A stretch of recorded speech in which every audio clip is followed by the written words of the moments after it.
낙동강 하구원의 모습을 보여드리고 있습니다.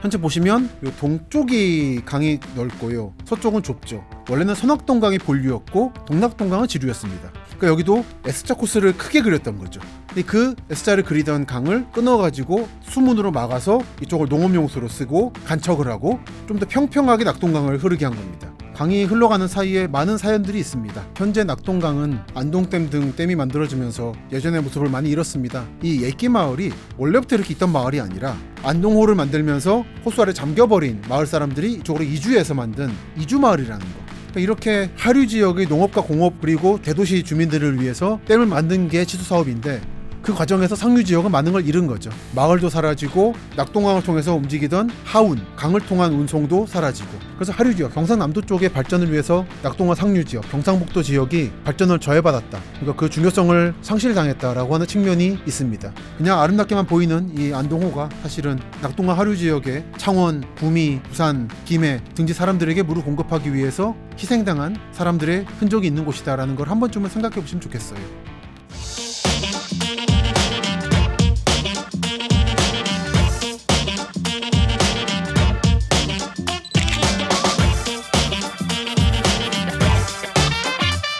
안녕하십니까. 여러분의 도시로 찾아가는 김시덕입니다. 지지난주부터 도시하사 시즌3 동남권을 찾아가고 있죠. 그리고 동남권의 첫 이야기로서 낙동강 그리고 사라오 태풍 말씀을 드리고 있습니다. 오늘과 다음 시간도 낙동강 말씀을 드릴 건데요. 오늘은 낙동강 상류 지역 봉화, 안동 등의 말씀을 드리고, 다음 시간에는 김해, 부산 지역의 낙동강 말씀을 드리려 합니다. 그리고 앞에 보시면 책이 바뀌어 있죠. 우리는 어디서 살아야 하는가에 이어서 제가 얼마 전에 새 책을 냈습니다. 이 책은 제 채널을 보시는 분들이 부동산 쪽에 관심이 많으신 분이 계시고 저희 답사에 관심이 많으신 분이 계실 텐데, 그 중에 답사 쪽에 좀 더 초점이 맞춰진 책입니다.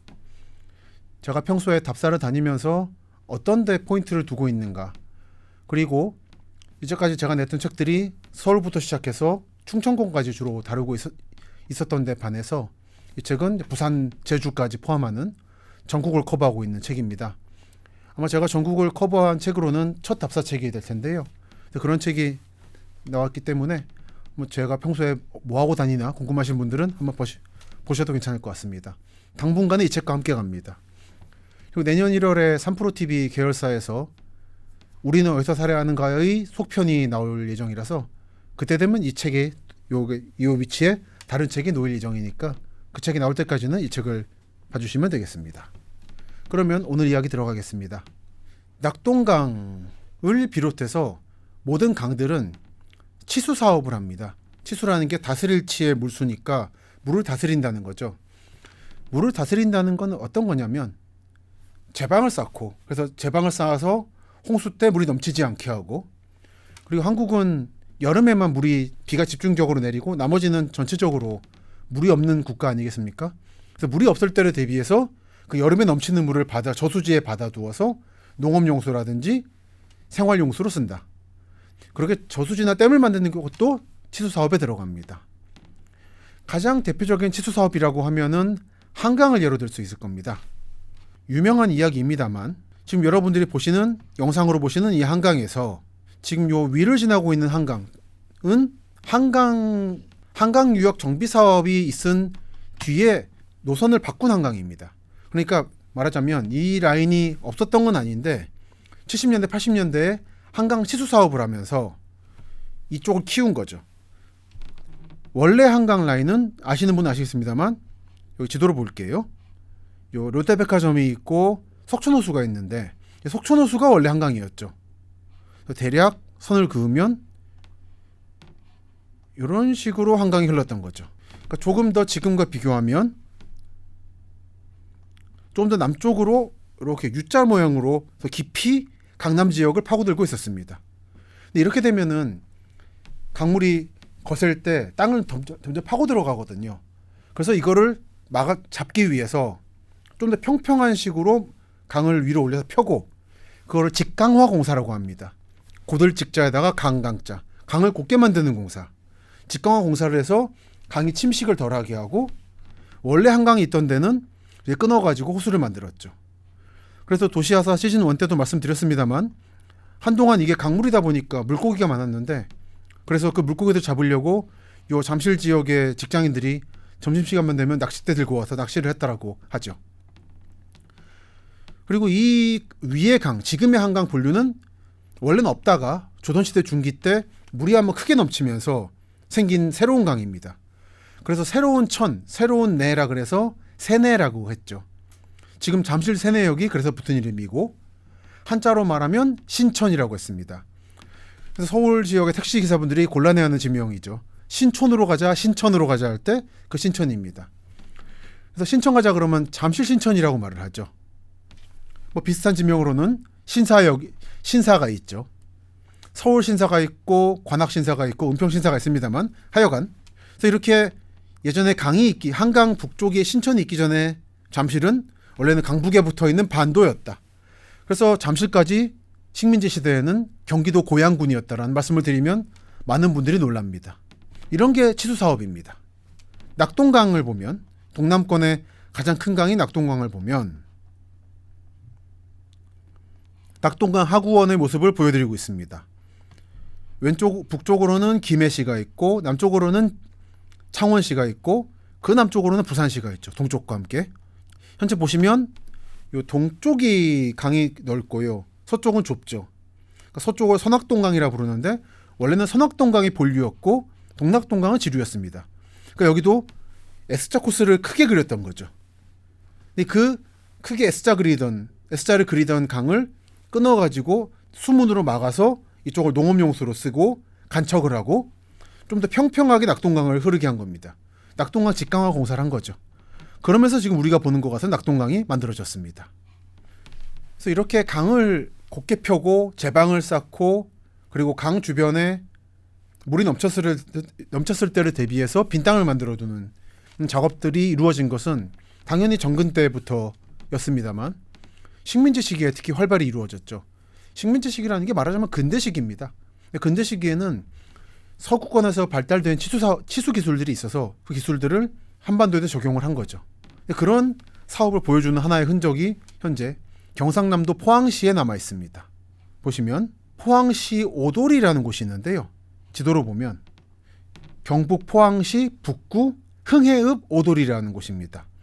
여기 바닷가가 참 아름다워서 강 주변 바다 주변으로 보시다시피 펜션도 많고 카페도 많고 갈 때마다 점점 카페나 펜션이 늘어나는 느낌이더라고요. 그리고 그 왼쪽으로 보시면 산들이 깎여나간 산에 나무를 심었고 정비를 한 흔적이 보입니다. 이런 거를 사방공사라고 합니다. 산이 무너져 내려서 민둥산이 되지 않게 틀을 잡고 나무를 심는 사업을 사방공사라고 하는데 이거는 바다나 강의 주변에서 일어나는 사업입니다. 근데 그 사방 사업 가운데 가장 대표적인 사업이 이 포항 오도리에서 있었던 사방 사업이에요. 그래서 여기에는 보시면 사방기념공원이라는 공원이 조성되어 있습니다. 박정희 대통령이 이 지역, 포항 지역을 모델 삼아서 전국의 사방 사업을 추진을 하게 되죠. 그래서 이 공원에 가시게 되면은 사방전시관, 사방기념공원 박물관 등이 있고 야외에서도 사방공사의 실태를 볼 수 있는 유물 유적들이 전시가 되어 있습니다. 보시면 박정희 대통령 순시 조합물, 조형물, 박정희 대통령 순시 기념비, 영일 사방 준공비 등이 있는데 이 가운데 제가 지금 말씀드리려는 것은 지금 이 비석입니다. 사방기념공원 낙동강 유역 사방비라는 건데 이게 식민지 시기 그러니까 일제시대 때 낙동강 사방공사, 취수공사를 했던 흔적을 보여주는 비석입니다. 이게 이 비석인 거죠. 읽어보겠습니다. 낙동강 유역 사방비라고 되어 있고 경상북도 지사 여기는 일본인 이름인데 한번 깎았다가 다시 이렇게 복원한 게 보이죠. 이렇게 지금 글자를 쪼아낸 게 아니라 시멘트를 발랐던 것 같아요. 그러니까 일제 때 비석들은 보면 정으로 쪼아내버리거나 일본인 이름이라든지 뭐 쇼와 연호 같은 거를 쪼아내는 경우가 있고 시멘트를 바르는 경우가 있습니다. 근데 요즘에는 원형은 원형대로 두면서 역사의 기억으로서 남겨두자라는 움직임이 있어서 이렇게 특히 시멘트로 발랐던 것은 걷어내고 이렇게 보여주는 추세가 있는데 이렇게 보시면 이런 식으로 발랐던 거를 걷어냈습니다. 우에타키 모토이 정도겠죠. 그러니까 글을 썼고 아래에 뭐라뭐라 설명이 일본어로 적혀 있습니다. 한번 가보시면 좋을 텐데요. 여기 보시면 여기는 정으로 쪼아낸 흔적이 보이죠. 그러니까 이런 게 있으면 식민지 시기 됐구나 라는 걸 알 수 있고, 여기에 쪼아냈는데 워낙에 단단한 돌의 색이다 보니까 다 쪼아내지지 않고 형태가 남아 있습니다. 쇼와, 그러니까 소화 13년이니까 38년입니다. 1938년에 낙동강 치수 사업을 했던 기념비다라는 뜻입니다. 이 비석에 대해서는 옆에 한국어로 해석이 있어서 보시면 낙동강 유역 사방공사가 성공적으로 이루어지길 바라는 뜻을 이어받게 하기 위해 당초 1938년 10월 1일 경상북도 선산군 고아읍 한국리에 건립하였다가 다시 옮겼다가 한국전력공사 고아변전소 건립공사로 99년 안동시로 옮겨갔다가 다시 안동에서 딴 데로 옮겨갔다가 2007년에 이 포항으로 왔다. 경상북도로 왔다 갔다 했어요. 그래서 원래는 낙동강 상류에 있었던 비석이 낙동강과 좀 거리가 있는 동해안 바닷가로 오게 됐습니다. 비석의 내용은 낙동유역 사방사업공사는 1935년에 창시하여 공사비 2,700만 원의 10개년 계속사업으로 낙동강이 내려다 보이는 접성산에서 기공식을 하며 치산사업에 재직한 사람들과 협의하여 비를 세워 기념함. 관기의 각 방면의 협력을 받아 하루빨리 그 성과를 발휘하여 복지농촌으로 영원히 남을 것을 악망합니다. 38년 10월 1일 경상북도 산림과장. 왜 산림과장이 하냐면은 산이 푸르게 나무들이 자리 잡고 있어야지 민둥산이 되지 않고 산이 깎여내리지 않습니다. 그래야지 강도 안정되게 돼요. 그래야지 하루에서 농사를 지을 수 있고 사람들이 강변에 살 수 있게 됩니다. 그래서 이 치수 사업을 산림과장이 하는 거고 사방공사는 치수 사업의 일부가 되는 거죠. 그래서 현재는 낙동강과 좀 거리가 있지만 이곳 포항 북쪽 끝 영덕 가는 길에 있는 오도리에 이 비석이 있는 겁니다. 그래서 여기서 이렇게 경북에서부터 흘러내려온 강이 낙동강 하류, 김해, 부산을 사이를 끼고 흘러 들어가서 남해안 바다로 가게 되죠. 가게 됩니다만 강이 흘러가는 사이에 많은 사연들이 있습니다. 특히 낙동강 상류는 수량이 부족합니다. 지난 시간에 말씀드린 것처럼 낙동강 상류가 참 풍경이 절경인데 평소에 낙동강의 수량이 부족하다 보니까 사진이 잘 안 나온다고 사진 작가분들이 아쉬워하시는 부분이 있죠. 지난 여름 7월에 경상북도 쪽에 폭우가 내리면서 잠시 낙동강 상류 쪽에 수량이 풍부했던 적이 있습니다. 그때 답사를 해서 사진을 찍었는데요. 그 중에 답사했던 것 중 하나가 봉화군 석포라는 곳입니다. 지금 보시는 게 경상북도 봉화군 석포에 있는 영풍제련소라는 곳입니다. 아연 같은 것을 가공하는 공장이죠. 물이 보시면 굉장히 거칠게 흘러가고 있는데 이게 원래 이렇게 물이 많지는 않습니다. 그리고 이 영풍제련소가 영풍그룹, 영풍문고의 영풍이 맞습니다만 이 상류에 있으면서 중금속을 다루다 보니까 아무래도 환경 파괴 논쟁이 좀 있습니다. 보시면 제가 방송 시작 전에 석포제련소라고 검색을 했는데 기사들이 그렇게 아름다운 기사들은 없죠.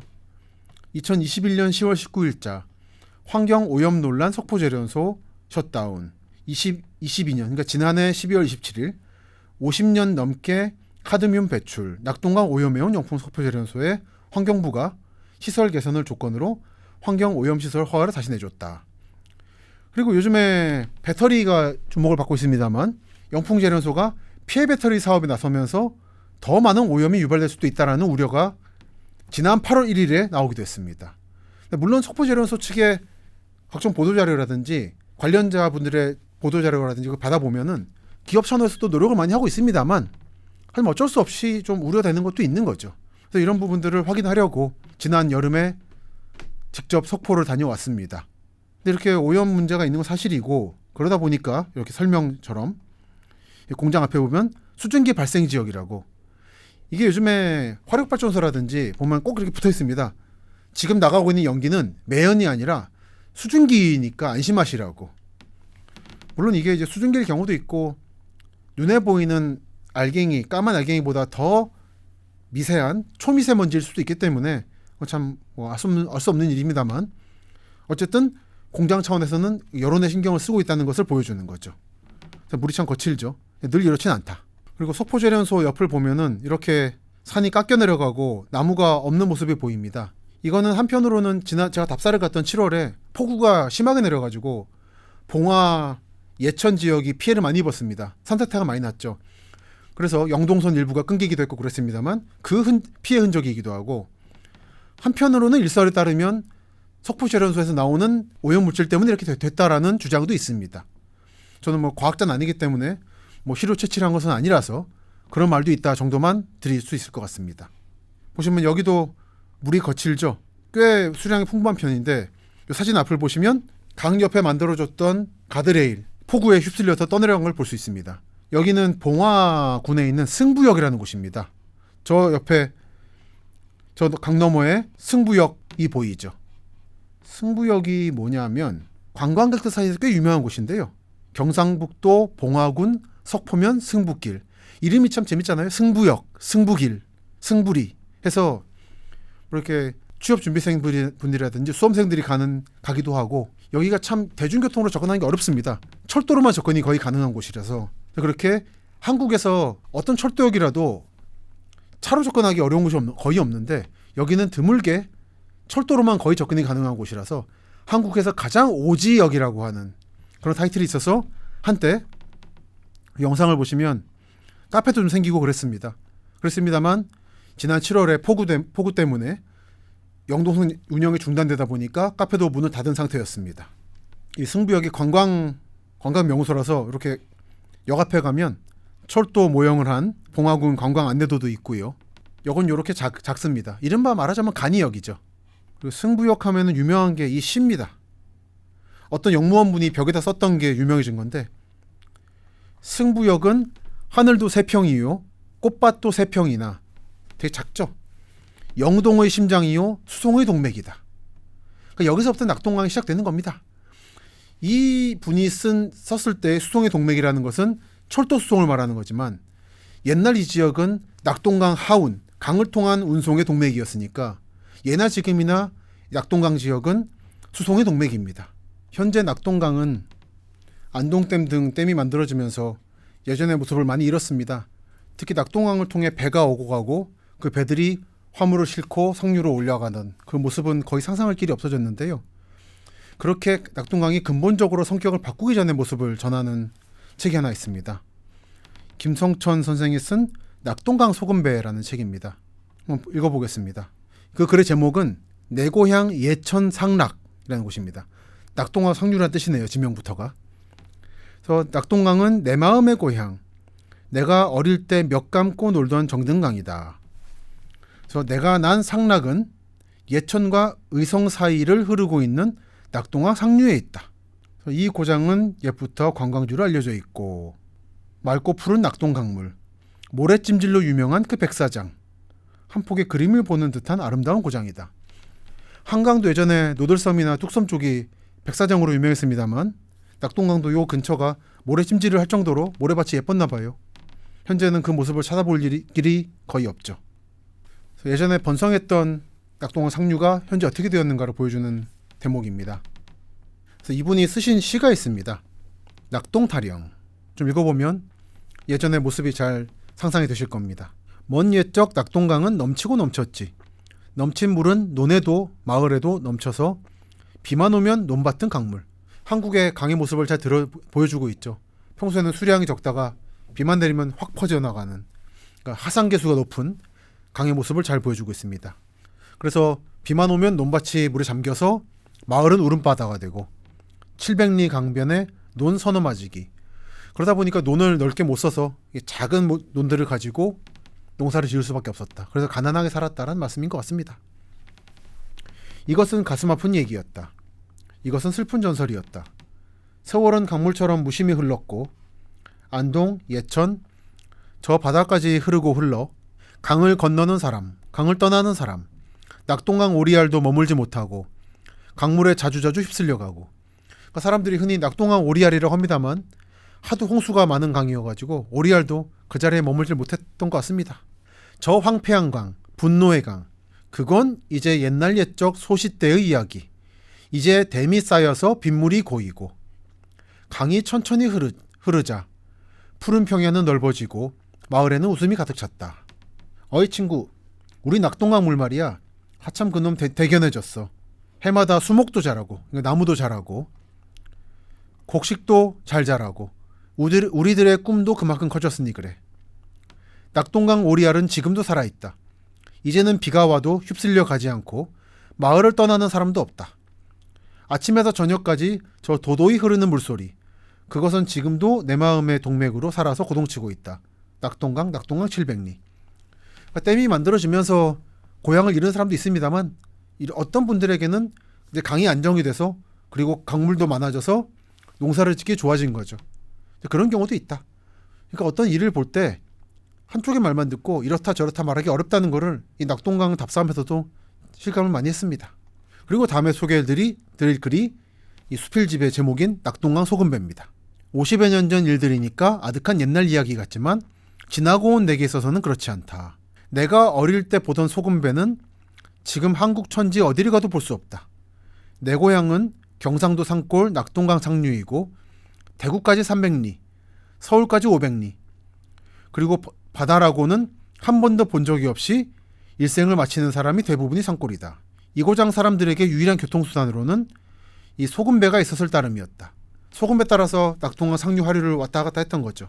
200리 저 밖에 있는 동해의 울진에서 당나귀 등을 이용해서 운반되는 미역, 다시마, 청어, 고등어 등 해산물 외에 대부분의 새 문물이 이 소금배로 운반되었으니 소금배는 다시 없이 반갑고 귀한 것이었다.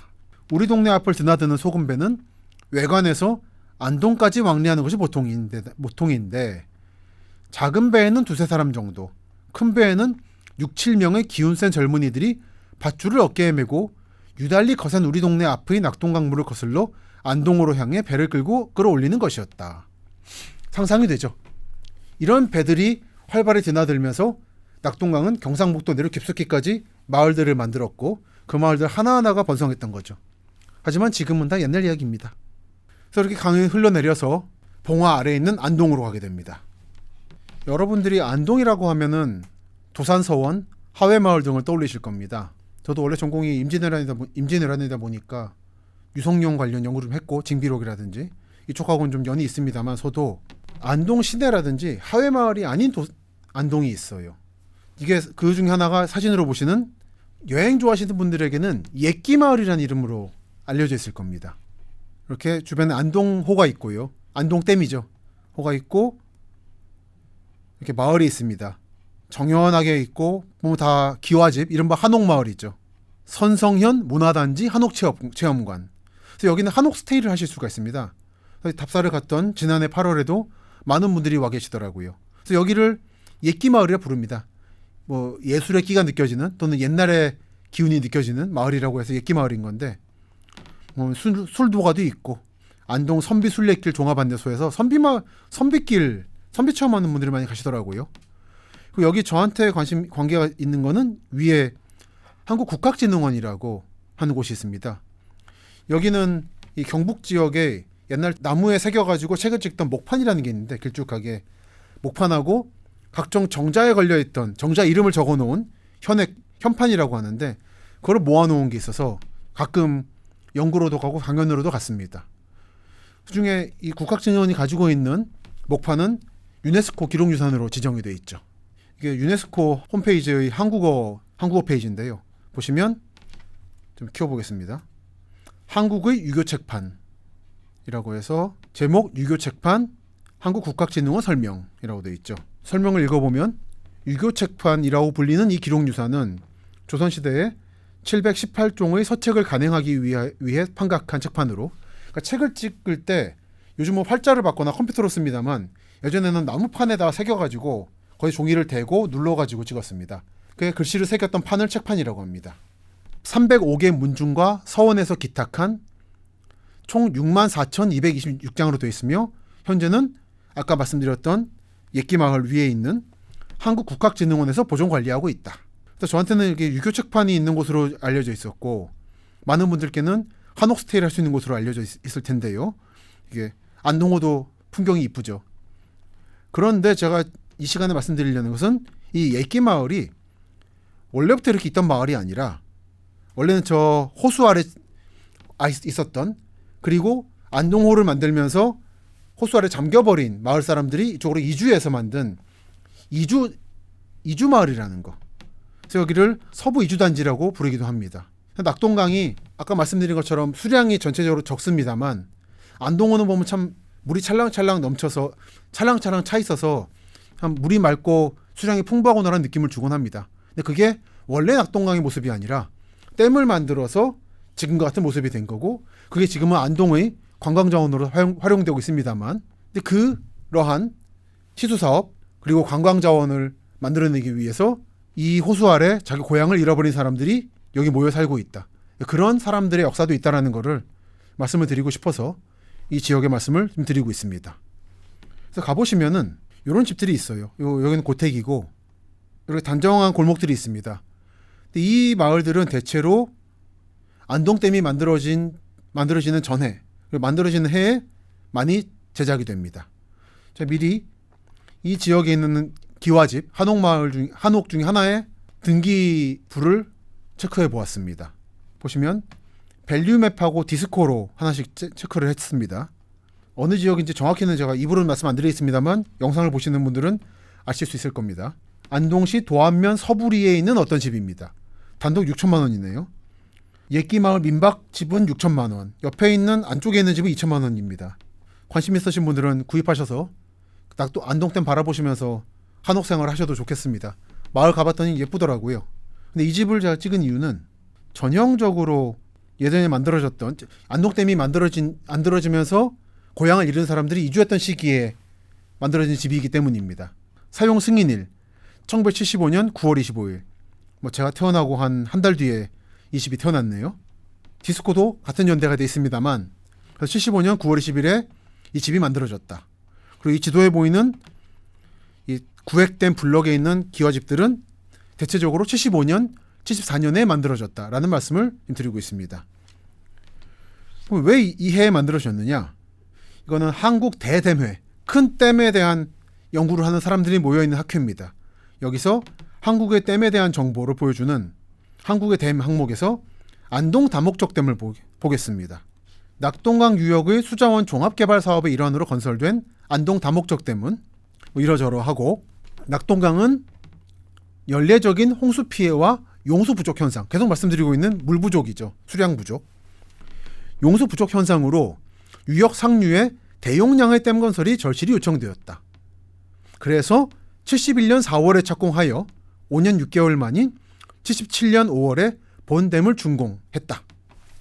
그리고 하류 지역의 4만 4천 헥타르에 달하는 농지에 연간 3억 제곱미터의 농업 용수를 공급하고 부산, 대구 등 대도시와 마산, 그러니까 창원, 구미 등 공업단지에 생수와 공업 용수를 공급하고 있다.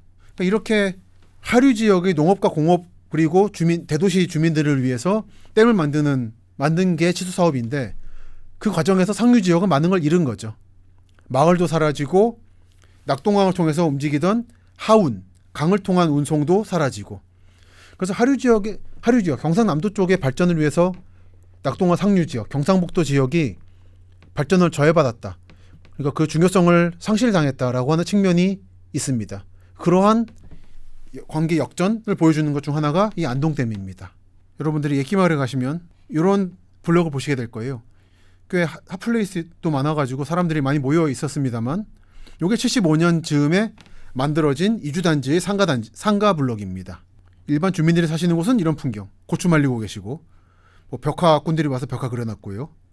그리고 이렇게 주민들과는 무관하게 바닥에다가도 그림을 그려놓은 곳이 있죠. 약간 관광지가 되다 보니까 수몰민들이 옮겨 살게 되는 이주 지역이라는 성격과 관광지로서의 성격이 뒤엉켜서 약간 정체성에 혼란을 겪는 느낌을 받았습니다. 제가 가지고 있는 책 중에 이런 책이 하나 있습니다. 안동시 예안면 월곡 예안 통합 40년사 안동댐 수몰지역 역사문화의 재조명이라고 해서 안동댐을 만들기 위해 마을이 사라졌던 사람들, 그래서 지금은 옛기마을로 옮겨온 사람들이 원래 어떤 데 살고 있었나를 보여주기 위해서 만든 책입니다. 보면 안동호 속으로 사라진 그때 그 시절, 이게 지금은 다 물속에 있는 거죠. 이런 마을들이 있었다고 해요. 지금은 다 호수 아래 잠겨 있습니다. 이 풍경이 선양리에서 바라본 구 예안면 소재지 원경. 보면은 슬레이트 지붕 하나 보이고 나머지 다 대부분 초가집이고 여기 위에 기와집 하나 있죠. 새마을운동 초기인 70년대 초에 기분 개량 운동을 했는데 그때 기록을 보면 이 동네는 집의 80~90%가 초가집이나 띠집이었고 한두 채만이 기와집이었다. 이걸 모두 개량해서 슬레이트 지붕을 덮고 원래 지붕을 만드는 데 써야 되는 짚을 가마니로 만들어서 수익 사업을 했다라는 내용들이 자주 보입니다. 이런 사진들을 보면 그런 새마을운동 시기의 기록들이 실체를 반영하고 있구나라는 것을 알 수 있게 됩니다.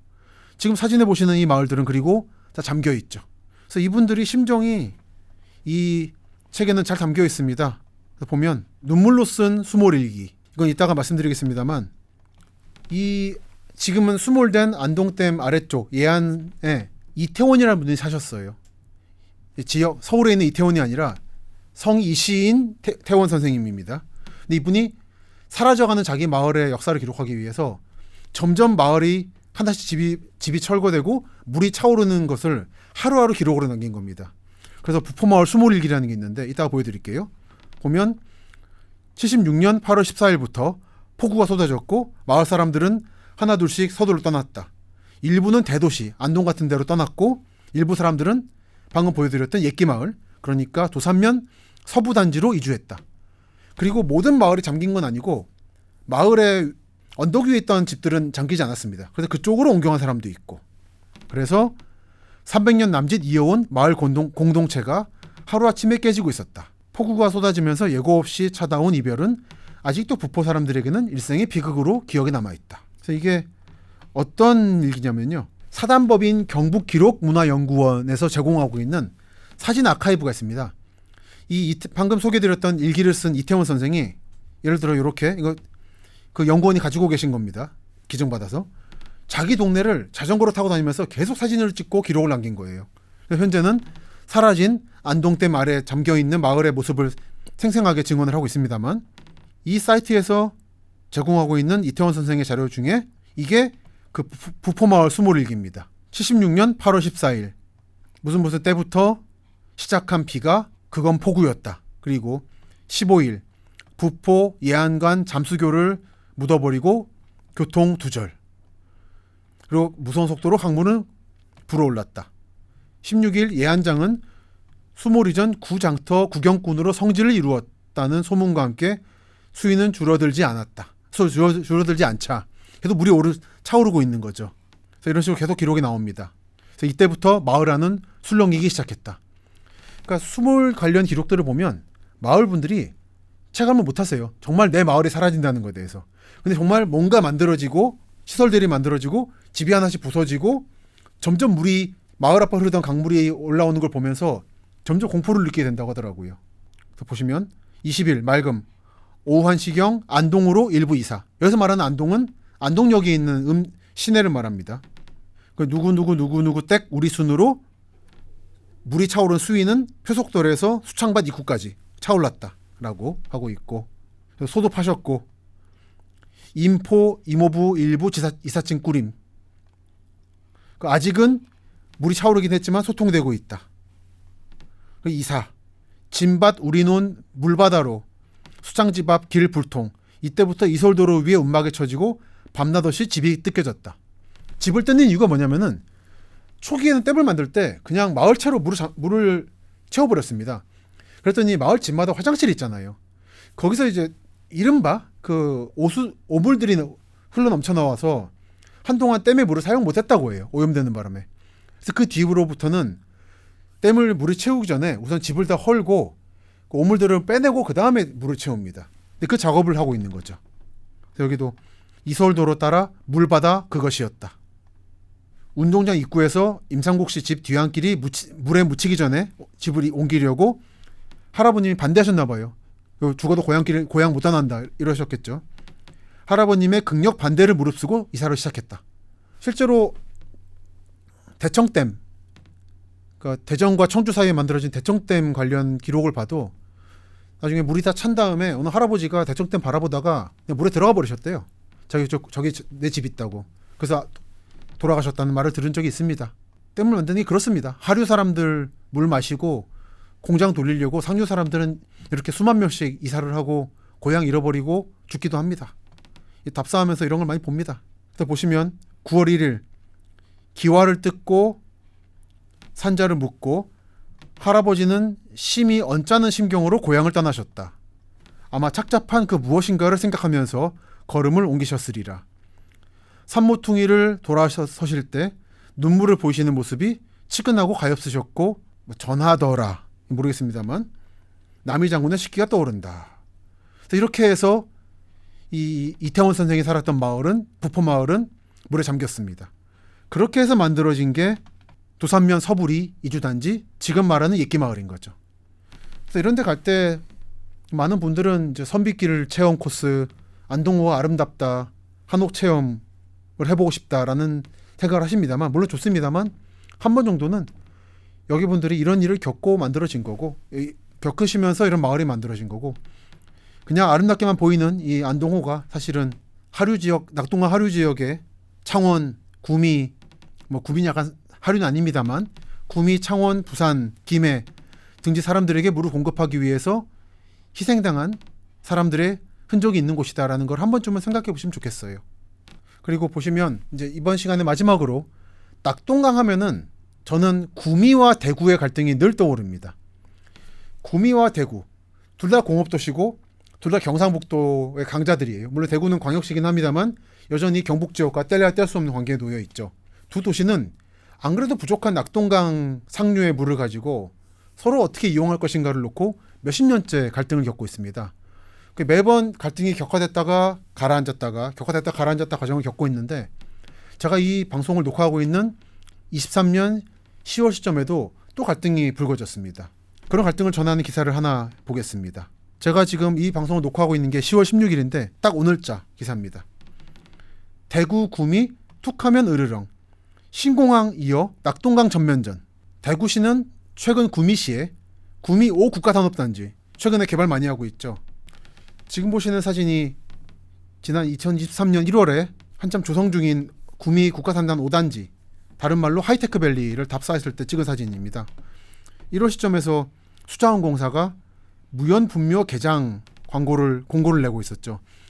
그러니까 무덤을 옮겨야 되는데 연락이 안 되는 사람들에게는 이런 식으로 공고를 합니다. 무연분묘를 이장할 테니까 언제까지 연락 주십시오. 안 그러면 무연고 묘지 취급합니다 라고 하는 안내입니다. 이 안내가 붙으면 일반적으로 철거가 끝나게 되는 거죠. 이런 식으로 마을은 이제 거의 사람이 빠져나간 상태였고요. 한두 집만 남아 있었고, 그리고 5단지가 만들어질 지역은 이런 식으로 마을 집들이 없어지고 택지가 조성되고 있었습니다. 이 5단지가 여기 보시면 구미 하이테크 밸리라고 있고, 여기 마을이 있습니다만 마을 이름이 표시가 안 돼 있죠. 옆에는 산업용지라고 써 있고, 이미 마을은 수용돼서 주민들 이주는 거의 끝났고 까만 선들을 그어서 택지 개발을 하겠다는 의사표현을 하고 있는 겁니다. 보시면 이 5단지의 위치는 기존에 만들어졌던 1, 2, 3, 4단지보다 북쪽에 있습니다. 옛날 이 지역의 중심지였던 선산에 가깝고, 대구 경북 통합 신공항이 요 동북쪽에 자리하고 있습니다. 아주 가까워요. 그래서 5단지는 기존의 단지들보다 이 대구 경북 신공항을 이용하기 가깝다는 이유로 택지 분양이 완판이 최근에 됐었죠. 이런 곳인데 그 5단지에 어떤 업체들이 들어올까를 제가 정해야 되지 않겠습니까? 그럴 때 낙동강 상류에 있는 구미에 대해서 하류에 있는 대구라든지 이런 도시들이 이런 특정 업체들은 들어오지 않게 해주십시오라고 제안을 할 수가 있습니다. 그러니까 상류가 오염되는 것을 막기 위해서죠. 근데 그 업종 제한 동의권을 적극 행사하겠다라고 밝혔다라는 겁니다. 그래서 앞서 대구시는 지난 6일 구미 5 국가산업단지에 수질 오염 물질 배출을 막는 무방류 시스템, 물을 내부에서 처리하고 낙동강으로 흘려보내지 않는 시스템을 입주 기업들이 도입하게 해달라는 공문을 보냈다. 그리고 유해물질 배출 업종이 입주를 시도하면 대구시가 거부권을 행사하겠다고 밝혔다. 여기에 대해서 구미시는 대구시가 큰 도시란 이유로 다른 지자체에 압력을 행사하려는 것이다라고 반발을 하고 있는 중입니다. 참 어려운 일입니다. 대구, 구미 다 대도시들이고, 안 그래도 적은 낙동강 물을 가지고 서로 싸워야 되다 보니 나눠 써야 되다 보니까 이렇게 갈등들이 계속 있습니다. 지난해에도 이런 일이 있었죠. 수돗물 공급 갈등, 대구시 구미시 돌아올 수 없는 강을 건너나. 그러니까 수돗물 가지고도 서로 이제 어떻게 분배할 것이냐 가지고도 계속 두 도시는 갈등 중입니다. 결국 대구하고 구미가 함께 힘을 합쳐서 해야 할 일이 참 많습니다만 당장 대구 경북 통합 신공항도 대구뿐 아니라 경상북도 특히 구미시가 협력을 함께 해야지 발전할 수 있는 여지가 있는데 워낙에 낙동강이 물이 부족하다 보니까 이렇게 사람이 이렇게 갈등을 빚습니다. 사람이 생활을 하든 농사를 짓든 공장을 돌리든 가장 중요한 게 물 아니겠습니까?